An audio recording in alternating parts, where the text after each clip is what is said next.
prazer. A gente vai conversar com o prefeito de Salvador, Bruno Reis. Boa tarde, prefeito. Boa tarde, Chico. Boa tarde a todos os amigos e amigas aí do estúdio. Boa tarde a todos os ouvintes da Rádio Metrópole. É uma grande satisfação, Chico, bater esse papo com você nessa tarde, quase noite. A última vez que a gente conversou nesse horário, você ainda era vice-prefeito. Agora, prefeito, e com esse problema, a pior fase da pandemia, eu sei a pressão que você vem sofrendo, mas a gente está acompanhando hoje, prefeito, a possibilidade do sistema entrar em colapso. Hoje, é verdade? É isso que está realmente acontecendo? Verdade, Chico.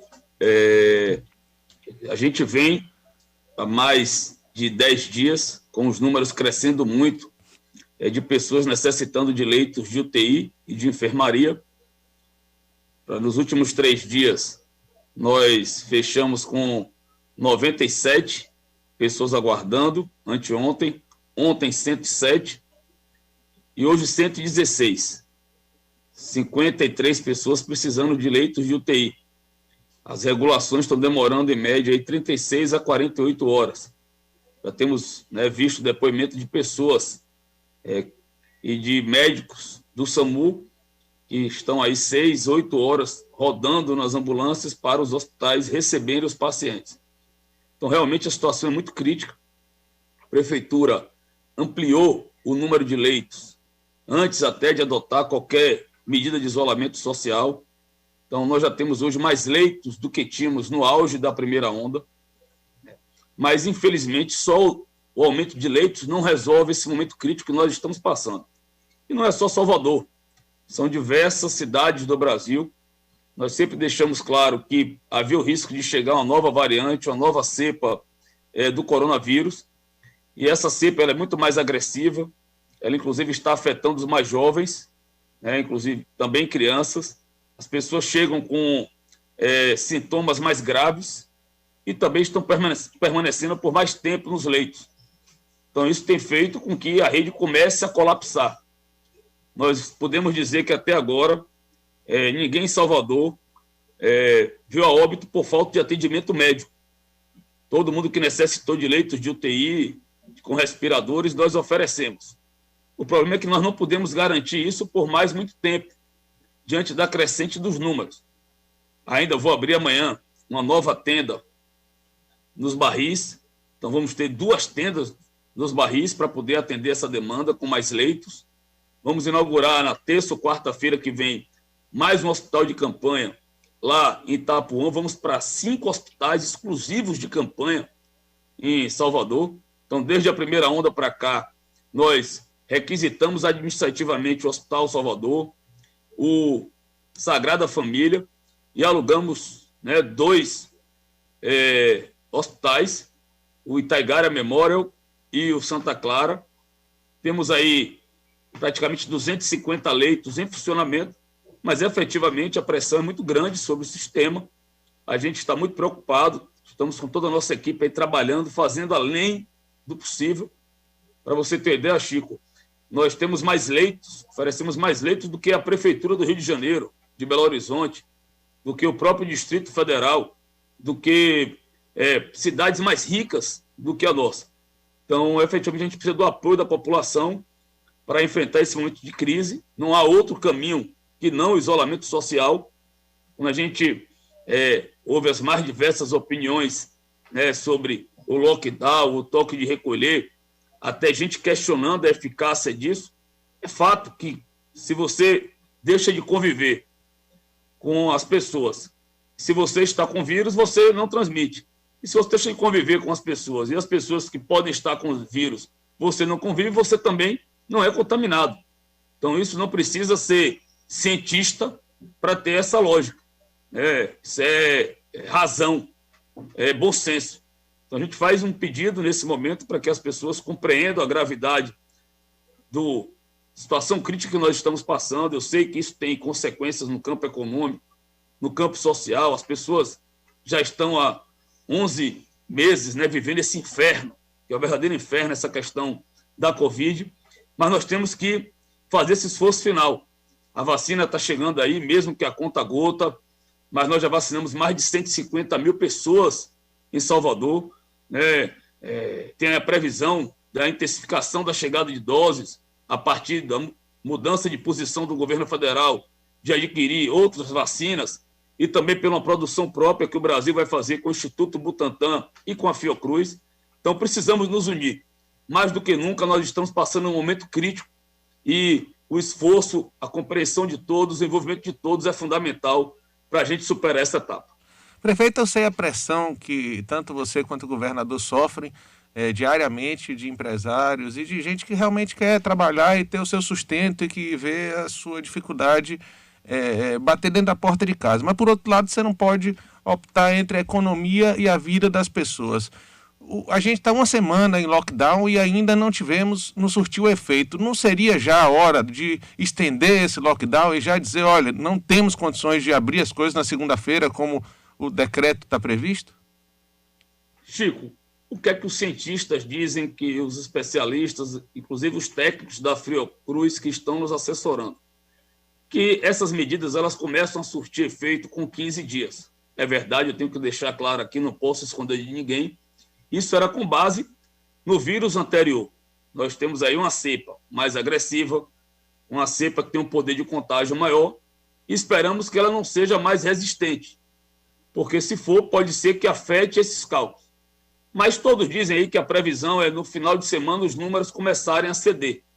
Se isso vier a ocorrer, tem alguma margem para alguma retomada de algumas atividades.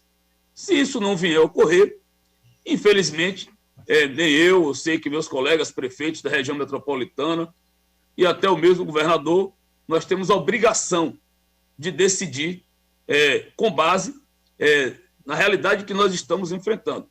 E eu sei que todos eles têm responsabilidade e não vão querer, nesse momento, flexibilizar, porque não há outro caminho. Chico, eu digo sempre, eu não estou aqui reinventando a roda, eu não estou fazendo nada diferente. Vejam vocês, na segunda-feira de manhã venci as nossas medidas. No final de semana, com base nos números, nós decidimos pela prorrogação até terça-feira. Nesse cenário, eu reuni os empresários e disse, não tem jeito, nós vamos ter que prorrogar as medidas.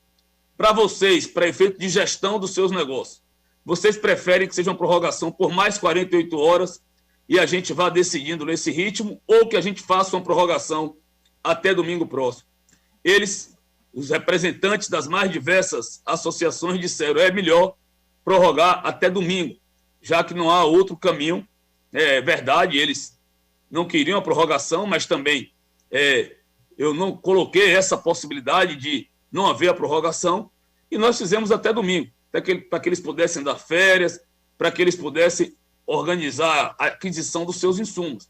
Mas o que nós fizemos em Salvador, o governador João Dória anunciou ontem, a partir de sábado, em São Paulo, o fechamento de todas as atividades essenciais. O governador do Ceará, Camilo, da mesma forma. Hoje eu assisti o jornal de meio-dia nacional, praticamente todos os estados e todas as capitais que estão enfrentando esse problema já prorrogaram, algumas até por 15 dias daqui para frente. Então, essa é a realidade que o Brasil está vivendo, que o mundo viveu. Ontem eu li uma grande matéria sobre Portugal, que viveu um dilema entre, em determinado momento, precisar de apoio internacional para superar essa crise, e só o lockdown fez com que os números cedessem, né? A China fez, a Itália fez, a França fez, a Alemanha fez, o Reino Unido, países com um serviço de saúde com oferta muito maior do que a nossa. Então, o que nós estamos fazendo aqui é porque, infelizmente, não há outro caminho, não há outra alternativa. Eu consigo, Chico, me colocar no lugar das pessoas que já vêm aí há 11 meses com seus negócios sacrificados por conta da pandemia e que passar agora por outra suspensão dos serviços representa até, em alguns casos, a quebrar suas atividades. Mas eu também me coloco no lugar de 1.910 famílias que ontem perderam seus entes queridos no Brasil, que aqui na Bahia, nos últimos 7 dias, foram 752 pessoas que vieram a óbito, né? Eu consigo me colocar, e hoje eu vi várias matérias nos jornais locais, das pessoas nas portas das UPAs, fazendo orações rezando para que a gente tenha condições de viabilizar os leitos de UTI. Imagine o que é você perder um ente querido, um familiar, um amigo, porque ele não teve o direito de lutar pela vida em um leito de UTI. Então, eu preciso me colocar no local dessas pessoas, no lugar dessas pessoas, e decidir, né, com base nesses critérios. E hoje, nesses critérios objetivos, nós não teríamos condições de retomar as atividades vivendo esse momento que nós estamos vivendo. Então, a gente espera que até o final da semana, efetivamente, essas previsões possam se confirmar. Eu hoje estou agora sair para conversar com você. Na minha sala está procuradores, estão nossa equipe da Secretaria de Mobilidade, discutindo o problema do transporte público de Salvador, que é grave. Antes disso, me reuni aqui com Mila, nossa secretária de Desenvolvimento Econômico, inclusive aniversário dela, quem eu parabenizo, mas está aqui trabalhando. Né? A gente tem um sistema que a gente consegue identificar a carga do transporte de cada setor. Então, eles estão finalizando uma apresentação para me fazer ainda amanhã, para a gente, sendo possível, retornar às atividades, escalonar o retorno por atividades dos setores comerciais da cidade. Então, por exemplo, a construção civil carrega X passageiros por dia, a área de saúde X, o setor público, prefeitura e governo do estado, mais outros segmentos. O comércio de rua, quando vem o comércio de rua, por mais que o comércio seja muitas vezes local, mas vem com ele o funcionamento de todo informal. Né? Quando você fecha, por exemplo, a Lime Silva, a Avenida 7, trabalham ali pessoas que moram nas proximidades, mas o informal vem todo. Isso acaba também carregando o sistema de transporte. Então, nós vamos estabelecer horários escalonados para a retomada dessas atividades, para ajudar aí também nesse momento crítico que o transporte público está vivendo no Brasil, em especial em Salvador, para evitar e reduzir, minimizar os efeitos das aglomerações no transporte público, para que a gente possa aí voltar com mais segurança às atividades. Então, todas as alternativas, variantes, nós estamos analisando, inclusive, né, usando o que há de tecnologia, de inovação. Talvez nenhuma prefeitura no Brasil tenha condições, a gente está fazendo isso a partir dos dados do Salvador Card, né, nós montamos um sistema de BI e estamos verificando o perfil de cada passageiro desse, para vir com essas novas medidas. Então, usando aí inteligência para poder retornar da melhor forma possível, mas eu tenho que deixar claro que isso só irá ocorrer se os números cederem, se a gente tiver condições de avançar na retomada das atividades a partir de segunda-feira. Prefeito, boa tarde. James falando agora. James, tudo bom, meu amigo? Como vai? Tudo indo. Pensando nessa retomada que uma hora vai ter que se dar, né? A cidade já passou um período fechada no ano passado, as atividades comerciais voltaram, e o que a gente vê é que, de fato, o isolamento é a arma mais eficaz para combater o vírus no momento, já que a gente não tem como vacinar todo mundo, ou vacinar uma quantidade a contento que gere uma certa imunização, mas o isolamento ele só transfere o problema para outro momento. Quando reabre, a tendência é que hajam contaminações como estão acontecendo agora. A minha pergunta é a seguinte: essa forma de abrir, ou seja, a fiscalização dos outros protocolos de distanciamento, de uso de máscara, etc., etc., em estabelecimentos comerciais, especialmente bares e restaurantes, não devia ser feita com a mesma decisão que está sendo feito o lockdown, ou seja, abrir com mais qualidade, porque a impressão que eu tenho é a seguinte, que quando abre, os protocolos são cumpridos voluntariamente. Se o dono do bar tem consciência e pretende cumprir, cumpre.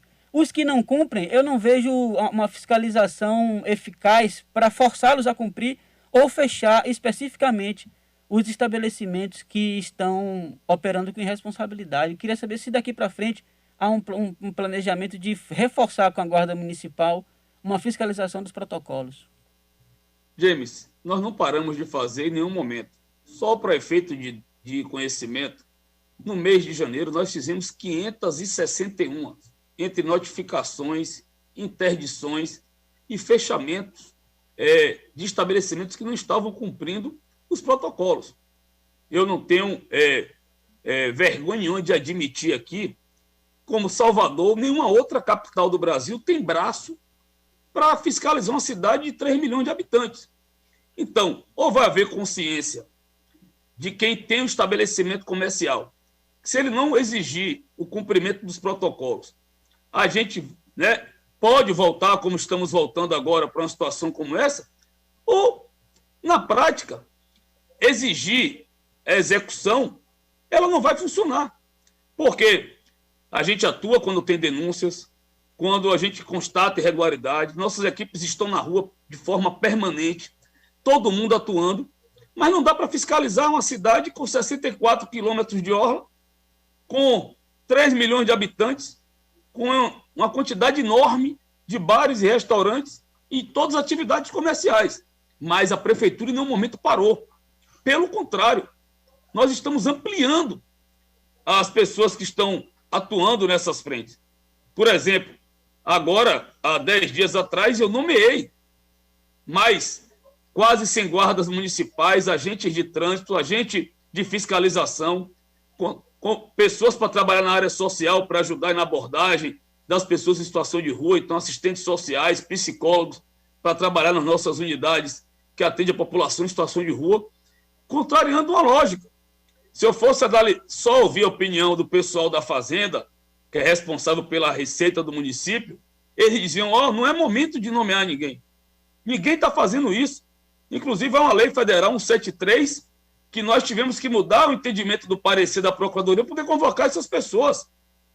Por quê? Porque a gente não tem uma previsão de como vai se comportar a receita e, por outro lado, meu amigo, as despesas cada vez maiores. Montar um processo de vacinação desse, você não imagina o quanto a prefeitura está investindo. Manter leitos de UTI são R$ 2.400 a diária. Nós somos a única capital do Brasil, a única, que mantivemos nesses 11 meses o auxílio emergencial, R$ 270. Nem o governo federal conseguiu manter o auxílio emergencial deles. Da mesma forma, a manutenção das cestas básicas. Nós distribuímos quase 200 mil cestas básicas por mês. Então, nós estamos falando aqui de 60 milhões de investimentos na saúde, na área social e mais 14 milhões no transporte público. Se eu for contar aqui o que eu estou investindo nessas operações da SEDU, da CEMOB, da Guarda Municipal, o que a gente paga de hora extra por mês é uma fortuna. Então, eu tenho que priorizar nesse momento, governar quando você não tem recursos suficientes para resolver todos os problemas de vez, é você estabelecer prioridade. Qual é a prioridade agora? Leitos de UTI. Dar apoio social às pessoas que estão sendo impactadas por conta das nossas medidas de isolamento, que é a manutenção do auxílio emergencial e das cestas básicas. E aí, investir no transporte público para evitar aglomeração. Botar as equipes para estar nas ruas atuando, notificando, fazendo as apreensões, interditando os estabelecimentos que não estão cumprindo. Agora, efetivamente, eu preciso que haja um envolvimento da sociedade, da cidade, das pessoas. Não há esforço que o poder público faça sozinho, Prefeitura de Salvador, até mesmo as prefeituras da região metropolitana e até mesmo o governo do estado. Nosso esforço não será suficiente para a gente sair dessa crise, né, salvando o maior número de vidas possível, né, tendo aí a condição de estar sempre afirmando, graças a esse trabalho, sempre quem precisou de leitos de UTI, quem precisou do apoio da saúde, contou por causa do esforço que nós fizemos. Uma coisa, eu posso dizer a vocês, né, a gente tem aqui uma sensação de que estamos cumprindo o nosso dever. Estamos indo muito mais além do que nós podíamos. E digo a vocês, a prefeitura não tem recursos para resistir nesse nível de investimento mais 6 meses. Ou a vacina vai chegar para a gente imunizar a população, né? E tanto que quando eu procuro comprar vacina, é porque eu vejo como o melhor investimento. Primeiro, porque eu vou salvar milhares de vidas.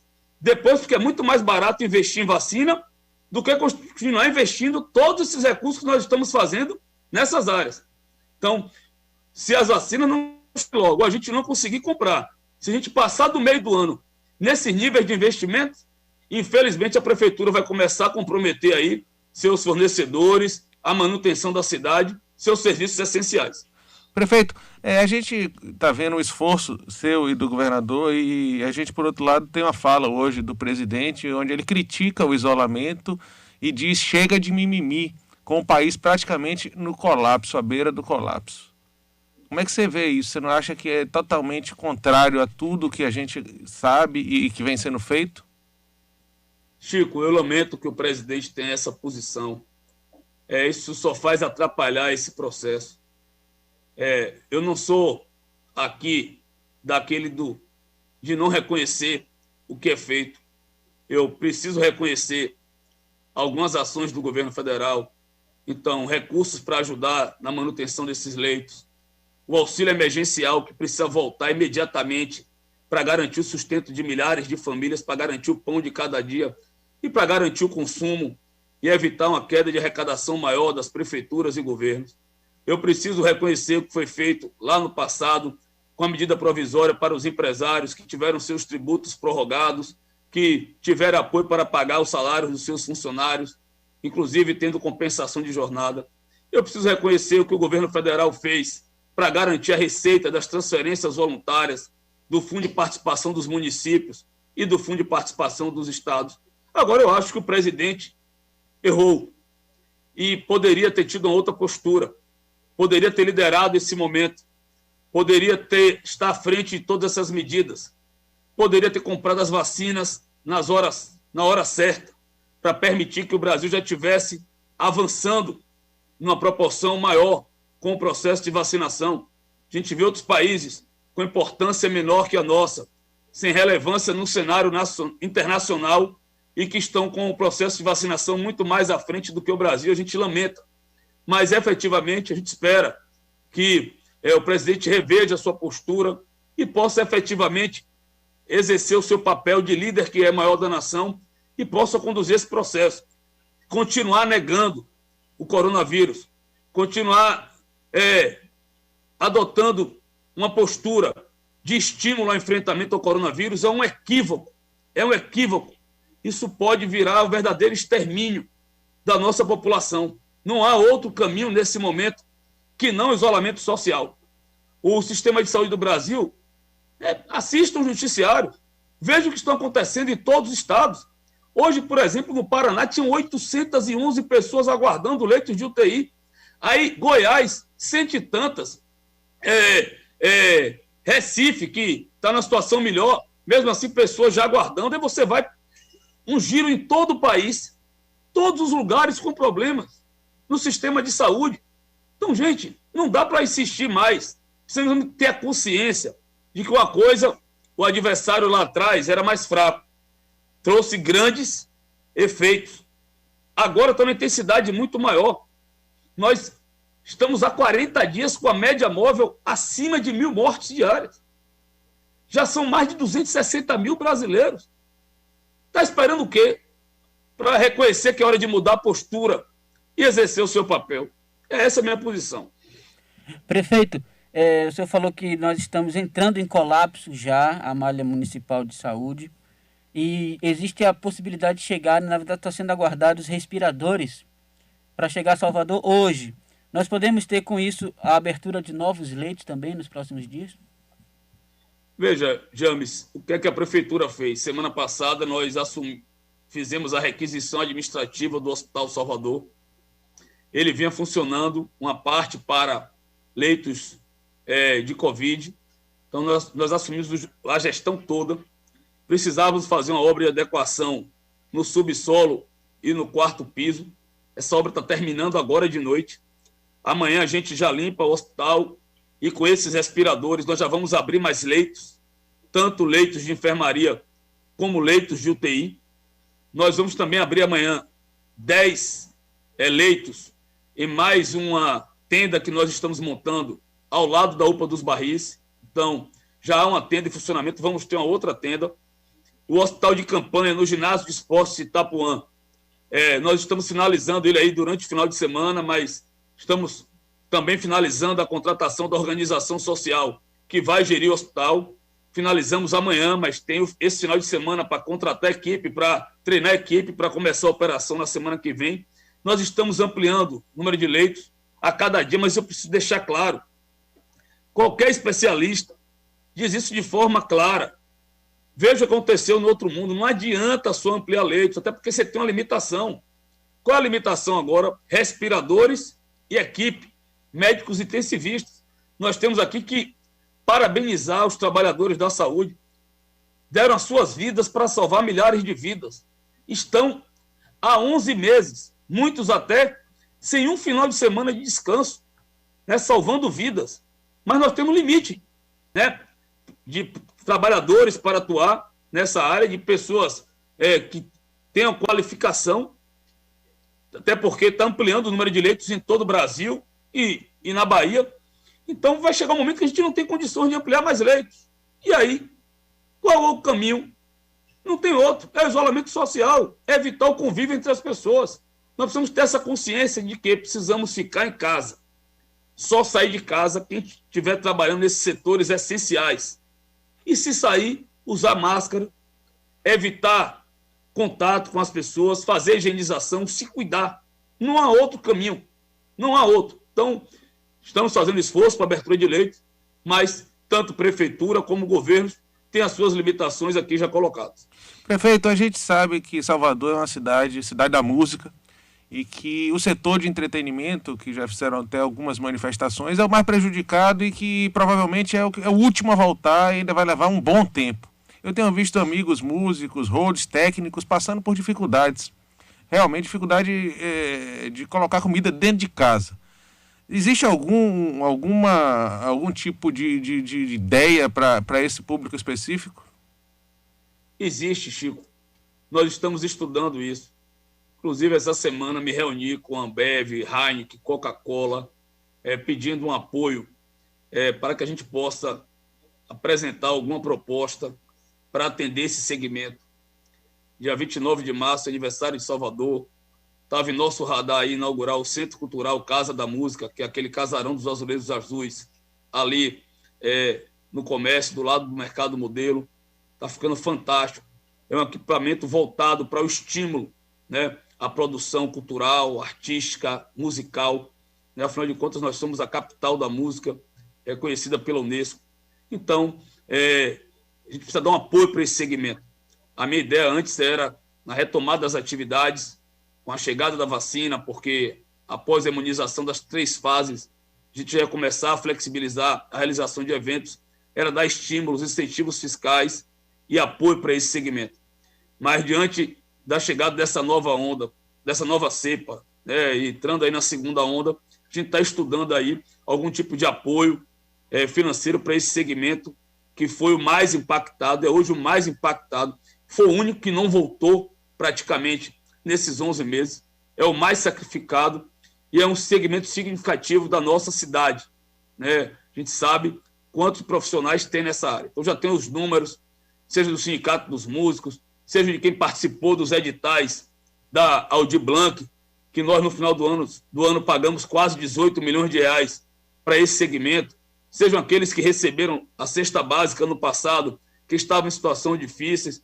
Nós temos aí o cadastro dos coletivos, né, de todas as entidades culturais da cidade. Nós estamos estudando um plano aí de apoio a esse segmento tão importante da nossa cidade, pode ter certeza disso. Prefeito, última pergunta, que eu sei que você está com muita gente esperando, inclusive para você continuar o trabalho. A gente tem recebido a vacina a conta-gotas, né? E com isso não tem um planejamento, a própria prefeitura, o governo não conseguem fazer um planejamento maior. E os números também me parecem que eram menor dimensionados quando se foi ver a base, era muito maior do que realmente é. Se tem uma expectativa de poder divulgar melhor esse cronograma de vacinação? Infelizmente, Chico, o governo federal não apresenta um cronograma. As datas que anunciam as entregas sempre são postergadas. As quantidades de doses também. Imagine oferecer uma logística sem um mínimo de previsão.